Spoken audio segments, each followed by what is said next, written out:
morning, Chamber members. Merry Christmas. Welcome to Monday Minute for December the 10th, 2018.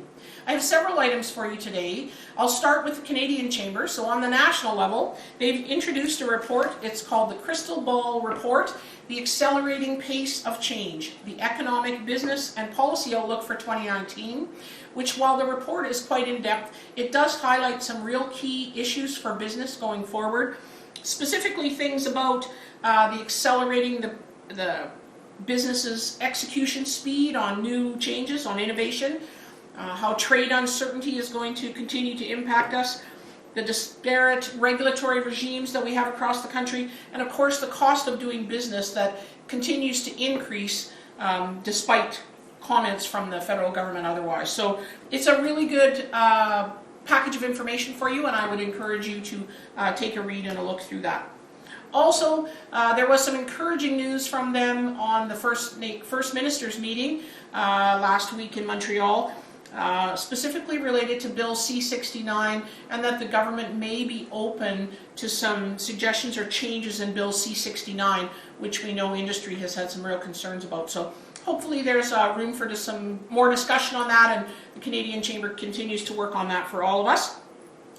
As well, they did have some comments that were they were not so pleased about some of the rhetoric coming out of the First Ministers meeting, so there's a bit of a balance there between the good and the bad. On the front of the Saskatchewan Chamber, they continue to work on the carbon tax pricing and the plan with the federal government going forward, should the tax in fact be imposed on us the 1st of January.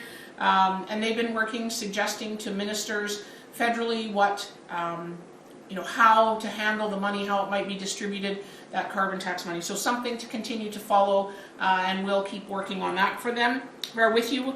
And also for the local chamber, of course, we've got our Holly and Heels event tomorrow. We're so excited to have Alicia Vandenherk with us tomorrow from Three Farmers. I hope you've got your tickets and plan to attend.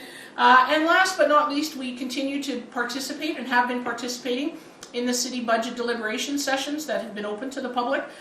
Tonight they're going to introduce at council the budget proposal for 2019, and the last report was a 4% increase in taxation on the property side, and a 4.5% increase on water rates, water consumption, and so on the utility side. So we'll see if they follow through with that. There are some adjustments one way or the other, but we continue to monitor that and are just putting together a response, of course, for the city, and certainly I know I have questions that we'd like to have answered, so we'll continue to work with the city and administration in that regard. Anyway, I hope you have a great week in business. I know it certainly is a busy one around here at the Chamber, and I'm sure for most of you as well. So have a great week in business, and we'll see